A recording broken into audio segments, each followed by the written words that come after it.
بسم اللہ الرحمن الرحیم۔ تمام فکروں سے آزادی کی دعا۔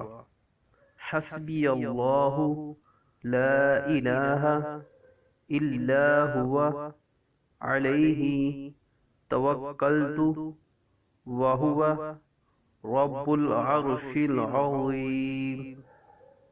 حسبی اللہ لا الہ الا ہوا علیہ توکلت وہو رب العرش العظیم۔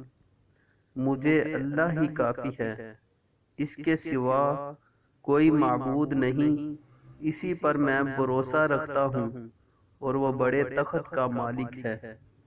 حضرت ابو داؤد رضی اللہ عنہ فرماتے ہیں کہ اگر کوئی شخص اس دعا کو صبح و شام 7 مرتبہ پڑھتا ہے تو اللہ تعالیٰ اس کے تمام فکر و مشکلات کے لیے کافی ہو جاتا ہے۔